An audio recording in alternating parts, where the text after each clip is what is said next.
ko pe ko hai me ana ni hanga ai ko ke loto lahi ke tu o hoko ko ha to ta kan titi pe me tonga tapu wono. Malo pito se tita pe fa malo ata mo to ko pe mo mata mai ki ta po kala me fa tini pe ko ko le pe ke ufa mai fa tapu kai hoko atu ta po kala ma.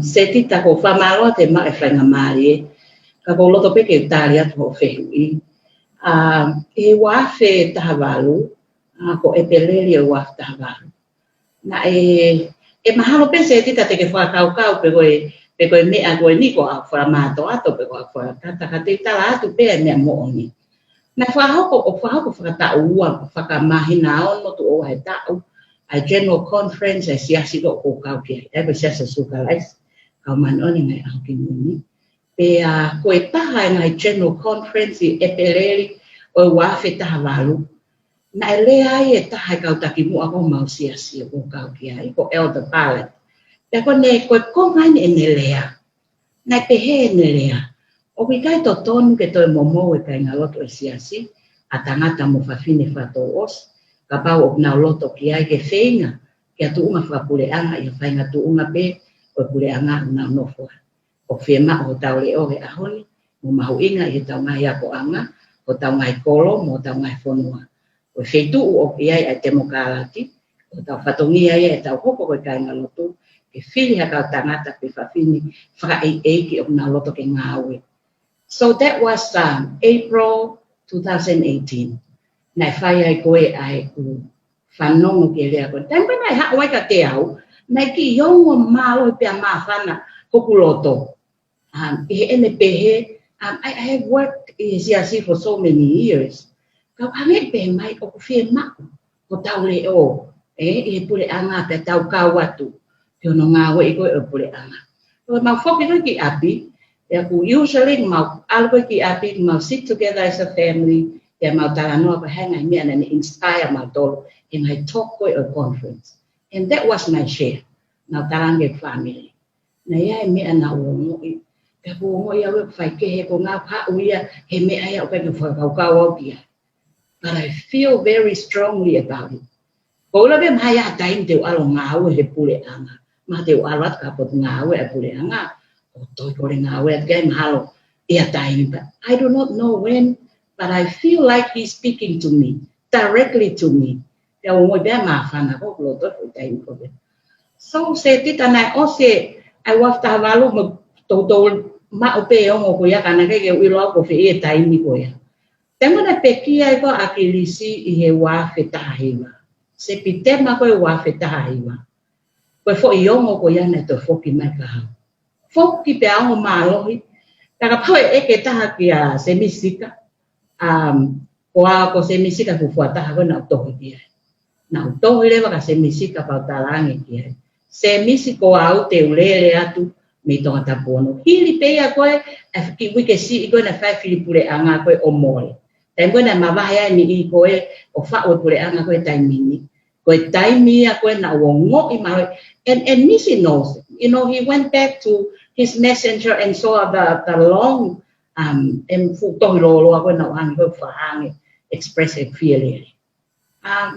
E se tita, o a o me iai me foi taimi ko iau, ha o ai pe me prokalama ko na fa ko ha kami no one knows about it e na ka no ko fa ka ke ke wo wa fe fine politikale pe te fi au fale ale to me it's already enough what I'm having right now blava pe si ma wa ke foi pa ko manio ke mo ya fa now but I feel like I refer to it na ko wi pe ke ai ko o fa.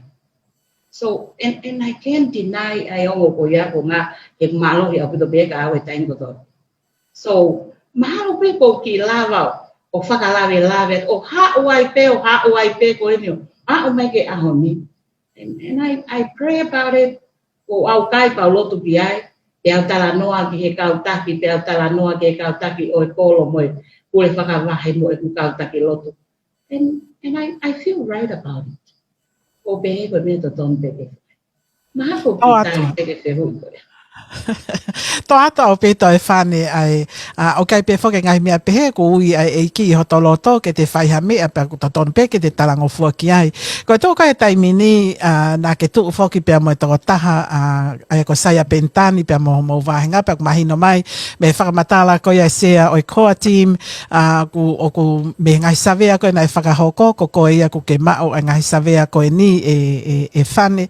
Aia ka paulewa e ke i loto pe a saia pentani ke i hoko atu pe ene rerete mo kei rere whakatolo ua pe ku pelu la hatoko taha kai rere hatoko taha ko hatu kunga ko ia ko ui e toko taha pe ai kantiteite e patoa toko taha pe ko ia o po au pito ke ngai mea ko ia ko ngai mea po ke na ulea aki ki mua se tita ko fuatai mbe na introduce ai mau ai por kalama ko i hakani i toka tapuono ko mea na ulea aki ako foi lea agora ko pelu la I think I was the one na ngawe ako foi lea ko na talange ki he whakataanga ko mau toko tolu foki ya ko hai toko taha o ku loto i kakai ke ni whakupongai na toko palea ko tui ko toko taha ia ko e fili ya ka pai fili mai ko e ngotama ko e te pelu la pe manolo ya ka pai e whai whekumi ke loto i kakai mo nai savea mo ne pe o mai ka pe te o totoni na whapapai pe tuku au ke walu kana popo mai ki nau so lele mai ai process e angai fili pe mo ngai ngau e koia nei whakahoko o mahino mai pe ko loto au e tokolahi ko loto au e kakai tokolahi taha e wahenga koe tonga tapono ke whakofonga ai pate mo kalate o tumutana pea ko whapapai lahi au pito ai ongo tangata whapapai mo saia but I think at the end of the day, ko hai loto e toko lahi, o toton ke tau tuku lolo kia. Ka para mai loto e toko lahi ko saya, I tell you ko osi, come forward a weta latu, saya au pito te malolo, ta whapapai ai loto e toko lahi. Ko ia. O ku mahino pe ai mea koe aku ke tō iai e whane pa mangai mea koe nā ke lea aki. Ka koe ki mea taha koe ku ki hoha ake toko lahi ko uhi nā ke asi o ku whiri mai koe i he koa team. Ka nā ke toi asi whoki koe ia i he whakataha koe ia asia o si i tonga tapu hongo wholu. What's going on? Pamarot se tita. Koe tau ngāwe whoki koe ko patoa ko tau family o tau ko family fe kau ati leo mo ke tau toto so ko la mali e pe o ko ofa pe fie ta ko to o ko tui ka kato ke vision ne ko nei leite e sabira kris ko hiba te ko oswa mai no pe ko to ta ko to pe ku tui e te mukalati mengai muy mai e ngai mea koe na ngāwe e aklisi, o ko kau whakatamboia. Pe, o ku i he poa te ai kakai, pe, o ku i he koa team, ko ki tau tolu koe whamiri peta. Pea ko pau ke whai au ia ai mea koia. E koe mea taha ke mana tu i se tita. Koe kakai hong nau tui ki he patoa, pe koe pati te mokalate o tumotuanga ofa. Pe ni ihi nau, i hok wahinga nau tui ke turi ki ta whaaki koe. Wai ni e na tui ke ta whaakiko. So to me, o ku mahu inga kakai koia kia te au. Whakatoos. O ku mahu inga kakai na mui i ngahi mea koe o ku whotu mai koa te kakai. O ku mahu inga kawe kakai o ku na mui i ngai whakaukau o mai koa ti. So, i kai ngai ko mea tau whi mao se ti take tau ngai whakataha.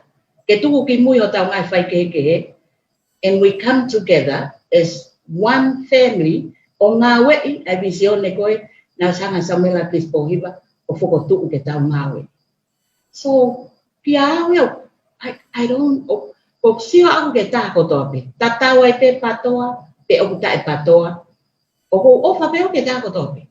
E ki ke hanga taia change o ku natula koia. E ku ofa ta tau ke tā kotoa. Ta tau ai pe o ofa mai ki au, pe o ku whehia mai ki au. But it won't change who I am. That's just how I am. Koia. Malo au pito e tari lelei mai ki fehu i koia e whane. Kai a o mai foki i he tōnga koia tōnga whakapolitika lete ki foki si i mai ki he savea. Ko savea koe nei whakahoko, ko savea nei whakatūtū e hai, pia ko haina ni whakahoko i savea koe ni homo wāhenga. Koe mea pewa na wiro i e se tita, koe ki mua koe pia toki whai koe whotu e poate koe kakai koe process pe ana nau agree ki ai. Naka yo ilo awi ke ahago na whai e savea na utoku ilo peo ia osea ahago ia me. Ahago e savea, ko wha savea koe nei whotutu pe ia he kau whakuponga lolotonga koe o kakai. O na o maha kakai tau atai na pe meitu a na uofa hoko. Savea whiri mo ngai kakai pe he kolo. Na e fie mao mai ka au ia mo saia ke o ane ama whakuponga. Ke kau he mea ke protect pe ai malo mo hao ko esa vea. But I told na taangi pia I don't need a whakupo. Ko whalala pia ko hai pe kakai o mai o whahoko e sa vea. O se uma pia kia. Right. O whaupito. Koe ne o kou mare ia i ho tari e whane ko uhi o ko ke tui pe ko ia ki he o ke tui pe ko ke patoa pa nau ke patoa ka toa pe ne o ko hua sia ski to mei he core team o ko ke pau pe ko ki sia o ko ke pau pe ko ki he core team ka i he whaka o singa koe o aho e iai e fo i taimi you have to make a stand pe ko hai o hange koe ni na ke pehe fo ke hanga koe tatalanoa to koe o ku ke lava pe ke talanoa ka sia so lava pe ke talanoa ke ko team te ke lava tu ke mea ko ia o fra ko sia si te ke lava ke o ku ke talanoa ka sia os felave i pe mo fili koe ke kau mai i he ko team fra fa o pito ia he ko hui ko hanga ko vakai e fane o ko kakai ko ni kau vota ko i ho kainga o ke kau vota o nau tui ke ko team pa ke kau vota o ko nau tui ke sia osi so that is a very smart move on your behalf, actually. Very smart. Kai ke he. Ka koe whai mea ni koe mausia tu koe ki ai, koe taimi koe te mauhu ai pea, o ai koe ke hafo i tuunga ku mauhu ai ki wharea rea. Tau pehe, ko alato o fitu, koe whakatata pe, fitu me kaupopou ko si asi, fitu me kaupopou ko ni o semisi. Pau whake ai toko taha wha. Pau ke make a stand. Ko hai te ke tu moia. Se tita. Te tu upe mo mea ko ngo i ko konseni si ko me mai ko mea to no ya. All right. I'm very hopeful, se tita. I'm hopeful in the future. Te tau hao. Ne o pe ke ai tu i me fa awinga. Ka ko ta happy ko ke me ai ko tau mate ki. So te ta happy tau tolu he ngai mea ko tau tui tatawa. Ka ku pau pe foke iai fo i toko taha ia misi pe ko siaos, right?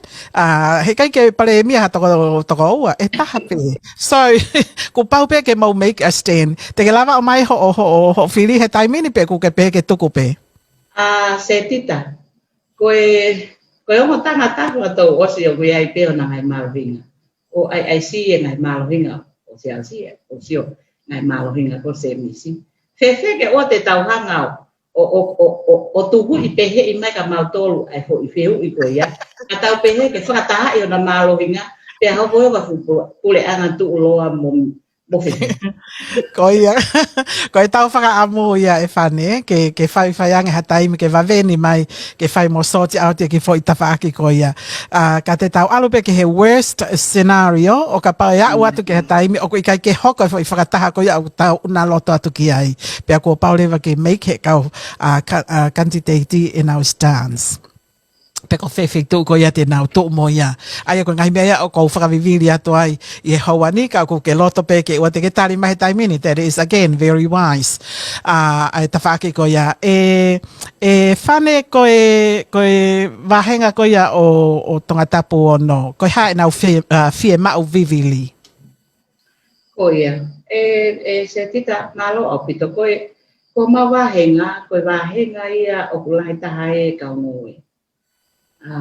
O ku toko lahi au pito ka ngoe ko me mau anga mo ui lai taha ia 90% or more than 90% koe kakai na mo ki puta o ku fu fie ma o au pito ke langaki ai ngowe i wahenga koe o tongata pono. Fie ma o ke whakalahi no toka nga i ngowe, tau whakaukau a te tato wai mga mea ton ke whae pule anga. Whakaukau i hangahi mea ke ngāhui aki hakoloa kulawa hu mai mito a pule anga ke whahoko e import substitution. Kulahe ta hu mai chips mga mea koe mito pule anga. Tau whakaukau i ha mea e lawa o ngahe ngai koloa koe ke whawhetongi aki ai ngai koloa koe ta hu mai mito a pule anga. O whako e ngowe. E koe malohinga ia ai wahenga e ngowe. Kaki ngata no fie ma o ke toe toka ngai ma ke he ngowe ki hono tatu ki muri whakakaukau i mua ngai ma ke ti pau. Ke por pare mai tai mini ko kai ha ma ke ti pau ke whakahoko ai wha ma ke ti. Ai fie ma ke whaki research mo ha ki i a whakatotolo i ai pule anga ko fie e fua ha ngai ma ke ti tene lava uta ki ai e tau ngai ngowe. Whakakaukau i mo ha mea e lava ke liliwe ka pe mo e talo mo mea whawak. Tau sio ko lava mei o ngā ke maua. Ko hea ngai mea ke he te tau, kai ke ngata peo no tau ki muri e tau ngowe kai lava o ngahi ke maua ngai product, pia lava o tokoni whaloto whonua whasisi e tau import. Pia at the same time, e lava ke ngahi ke quality ke lava huat pito kule ang. Ngai pa ngai mea kone whahau ko i weti. Whamalo ki ai, pe he ke nishi, ane whengawe aki mga hewa whetokoni aki o ngai, and mahoani. So we need to be creative and I mean koe malohinga ia koe oi wahinga. Malo apito e fani ai tari mai ai fehu i ko ia pe aku ke mooni au pito ko e fafofonga ko to pe foke o ka pau e fili ko e vahenga pe lava o ke hua ki fale area ke fafofonga ai o ke foke ki se niti o mai he pule anga ke tokoni aki ki ho vahenga ka ki mu anga hi tokoni ko ia ko ha ho fekau o ko ke teu ke alo moia o ave ki ho vahenga i he campaign ko ke he nove mai tauni. Ngā loa pito se tita koutu ko o si pale a ki pe he ngahi polkalama ko ni ko takai o wai te ma ofenga male ke ole mo tala no ke kakai. Ko mea ulua ki o ko famu mo ape ai visio ni kare ko te sa mela this point. Ai fie ma ko ke fate mo kala kakato e fale ale o tonga. O ko ke te mo kala fa koma pe. O te ke fili ko toa e kakai ai kau whakufunga e toko waono o kunau i loto i wharearea. O fie mau ke whiri ko toa e kakai ai kau whakufunga koe i loto i wharearea o tonga. Koe fo i kiau, koe fo i ngāu e ia o ko fie mau e huia. That's the first thing te whai ia ka pau te olawa ki wharearea. He makatu unga ai ngā unu ai ngā mea ko toa pe mo tariu i go fai ke kakai e me ko me tau fe ma o ke tariu ma ka ma fai ke kakai ke ve lava fai ke tariu ko ui he te kai ke fili ko to he kakai ke ma o he kakai e ma lo ki ko ke no fili ko na ka fa fofonga ko toa ki fare ale o mai to ta fitu ka pa te tau lava fili ko toa wa o ke to ko hiva ni ho e no pe o ko pe he e ia fu fa la kala ia te tau ki to ki ai i to ngani ka fa ha. Koe hale lei ma oho wahenga o ka pau whiri kotoa e he kakai o he kakai a e wharearea. Ko te whai mea koke a taha se tita o kai ke fu tui ki ai hono wahe i ki koe ki tato. Ke ngai constituency. Ka pau te tau whoki tau tolu ki he whiri whakaluku fua. Ko ngā ke whakakaukau i whakaluku fua ai rei whakaluku fua koe ai whonua. Ko ene tonu tahaya. Tai mo vai koe ki tau tolu koe ki tau alu whakavahe iki. Pea tau toko, pea koe mea koe tau mamata koe kia he ahoni, ai koe kuhoko. Koe nunu aia koe whakavahe iki. Alu pe, ai tō tahaya koe o kune mao e mawhai, o si o pe ia ki hono wahe pe o ona. Kai si i pe, angai whitu pe hala, au pito pe, angai whitu uia koe, o ikai ke minista pe kure anga koe nau kau whakofo. E hanga he tau whoki ko whiri whakaluku fua, o to o atu e whainga siokita koe, moe anga whakatangata whakasiokita koe, tau mau pe ki tau tolu. E ko tau natura naturalmente, natura pe tau tolu, na tau tu pe tau tolu moia, o tau hau pe tau tolu, tau sio pe tau tolu ke lelei pe akita, mo toki family, e a mo ni i pe koe te ofi ki ai, mo tui tatau. Kai hanga he to o koe ai fili whaka wahe iki koe ni tau iai. O toi toko ni i se tita ke tau toi langa whakaluku fua atongan. Hange pe koe mena e whaawai pe ki mua e kau whafofonga. E prioritize. Lise ngā we uruaki ki he te au, pia ngā we whakahoko ai whakatatau, ke fie mau vivili koe e whonua. E tau ilo pe pai ke lahi e tau mai koloa. Very limited e tau resources.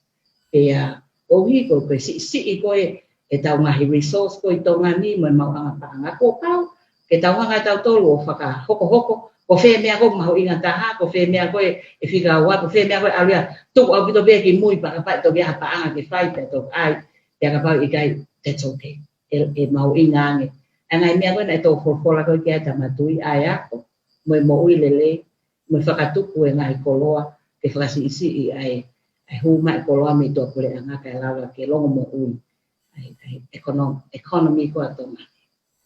Ko ia ko toka tai mini ko tonga tapu ono o ku ia ifo ke fafofonga ko poastei. Ai ko tahe ho e ki minista.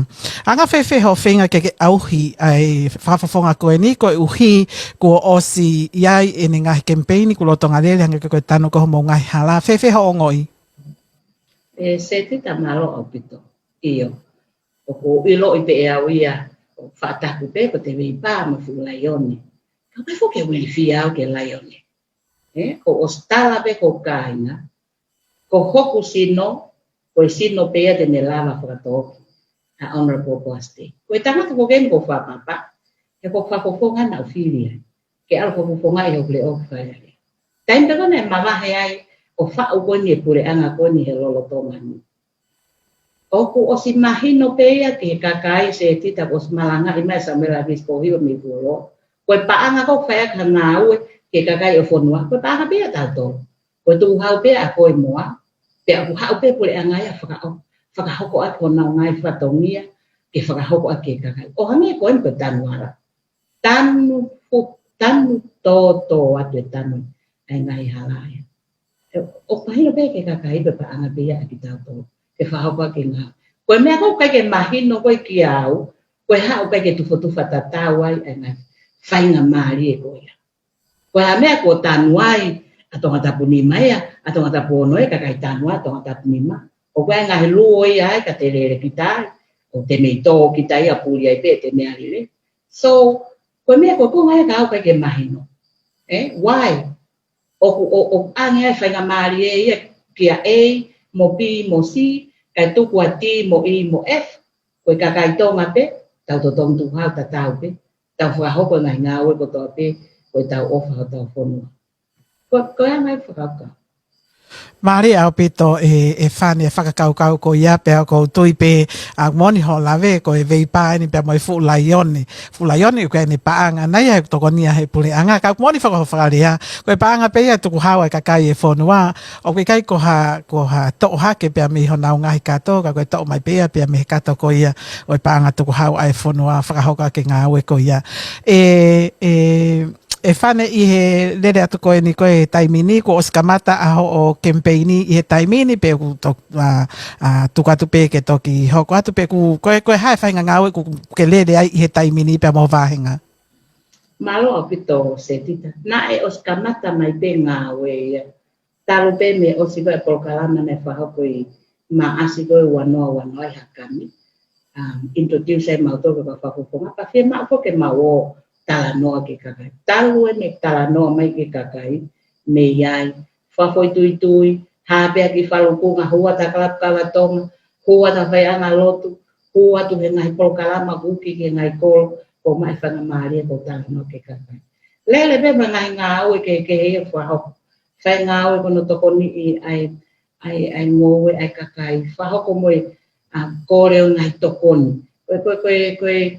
Koe mea ko whatoa ngai ulahe au pito e ngai paanga tokoni me mure la whaanga. He kai ngā ke ngai langa whakakala. Whakakolo mo whakalahe.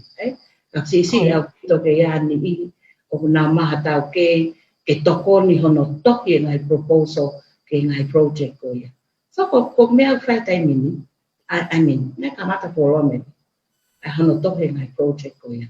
O mawai hange koe tau anga pasi, o ai ko mau polo ko ni ko homa, lo tonga whahua tu mga hime a ke kapawere, ki ngai kolo, whahua tu moe kore tokoni ki he hai komision na nusila, ki hono whakamea ngā ue ki uta ngai kautaha,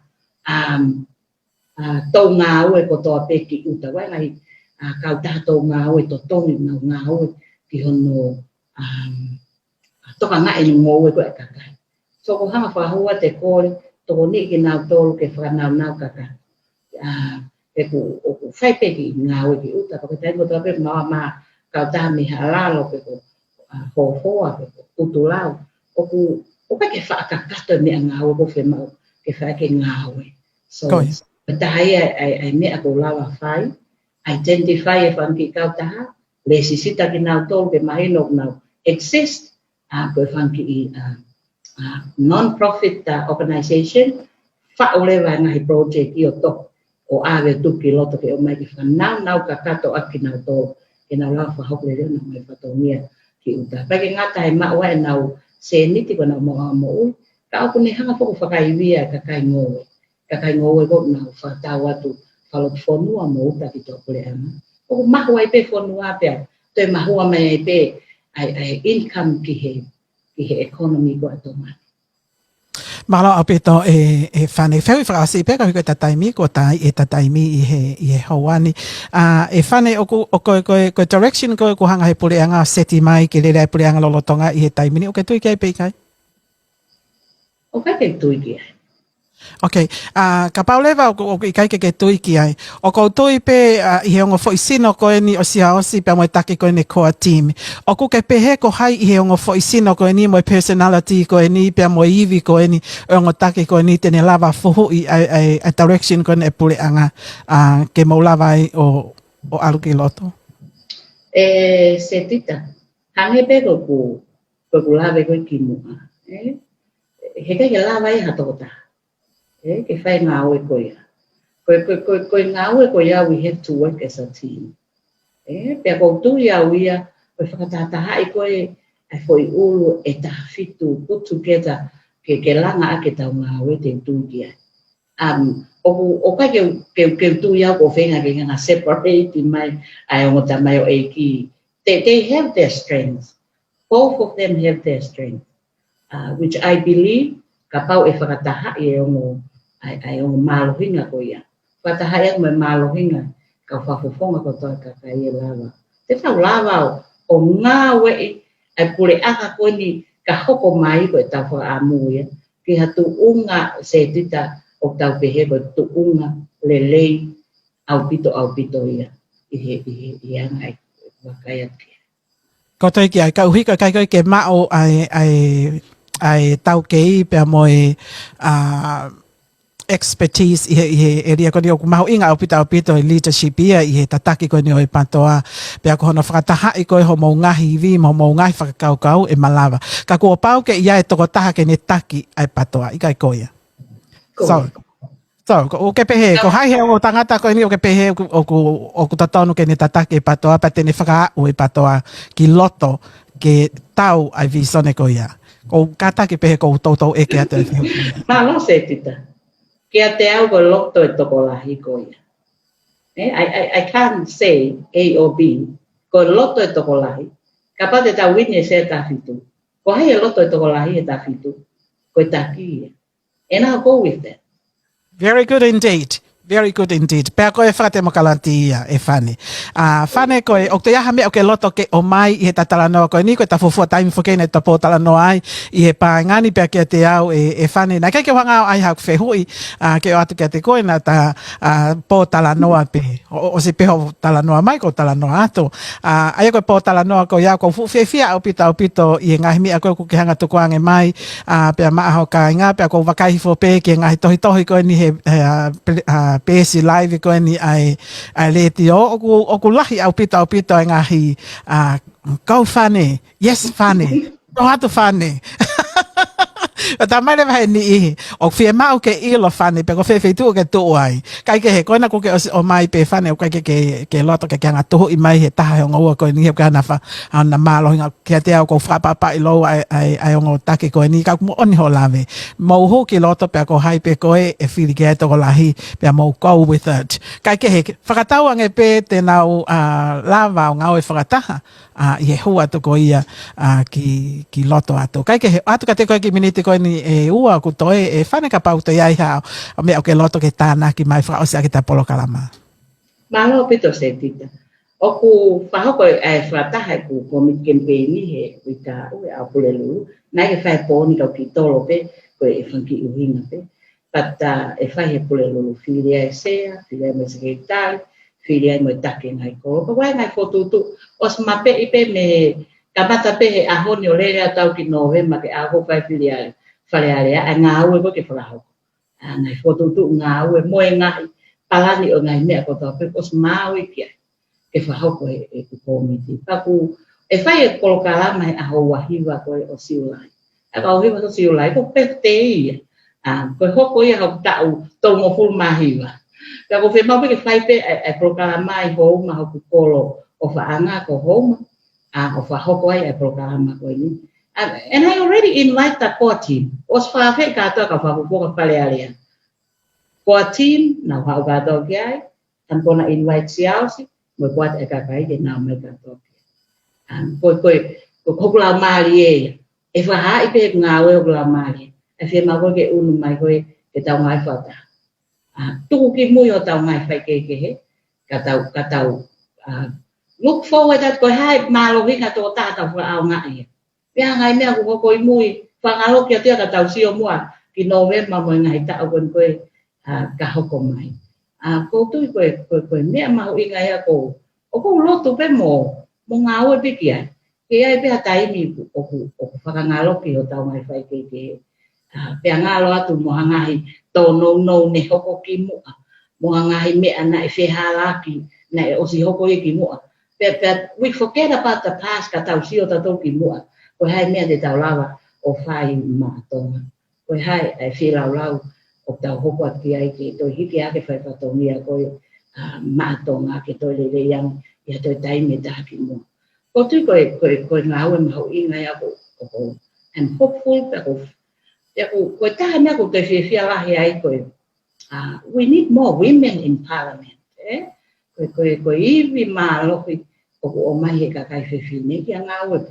Taos ilo pe aki, ka pai ke ai a whiwhine, mō wewe mea koto. Ka pai ke whatoko lahi, e se tita ka kai whiwhine ki whalearea.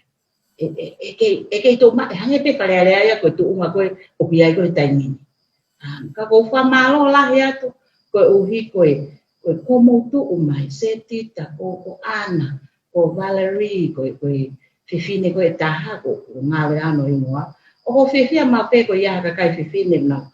Step forward, ke nau pōre ke whahoko ngā ui, mo ngai whatongia ko ia.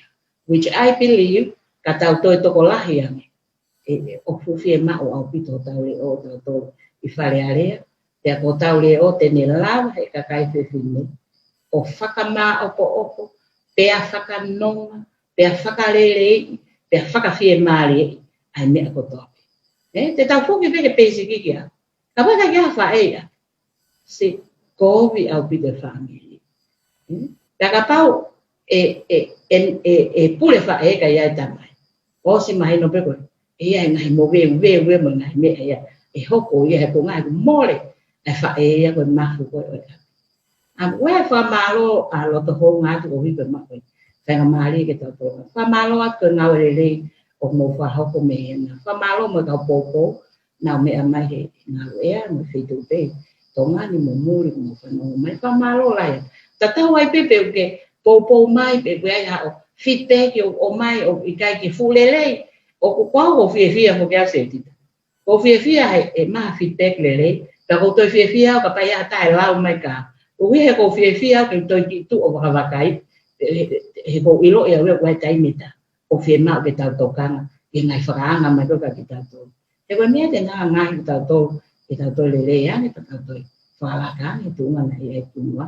Ko o whalahe atu ki te mōtoro ko toa pēkau. Pōpou o pāti te mokalati o o te motono. Kau patoa ko toa pētongan mo mamani. O whakehanga ta mai he wanio. Tāpo i kina ki tau tōru koe hanga au tau whakau. Whamonu ia tau ngai ni ma, whamonu ia tau whanau. Whamonu ia mo i ngāue o tau whenga ke whakahau. Nā aswatoka mai sa mera plis pōhiro. Pako tau tōru eni o tau i hen he ahon ke whakahau ko ia. Pea ko whapapau at setita. O whee mau haka kai whiwhine ke nau whakaau e mea koe. Me whee mau e sa mera plis pōhiro ke whakahau ko. So, I'm ready for that. I'm ready to go in and continue. Push forward. Toko ni ke seo tau ngai tonga ane ngai tamai koe ni ke whahau ke tau mau. Malo au pito. Whamalo atu ka te koe whane i he whainga maari koe ni ko ke tuko ange mai polo kalamani pa ko whamano ia te toenga koe au ngāwe ne onga koe ngāwe lahi ka o ko tui pe o ko lahi pe pia moho i vi koe na ko ke talamai koe mateu teu ki ai pa ko ke ready ke hoko ai whakahoko i whatongia koe ni pea o ko tui lahi o ko paupau atu i he tua ai toko lahi o e kaupatoa ke he pe ke pure anga i patoa i he lere atu koe ni ki Novema. Kai ke whamano i atu i ngāwe ko toa pēu teu pēa mo teu ke whakahoko. O whātuka te koe whani? O whātuka mo tōru malo au pito.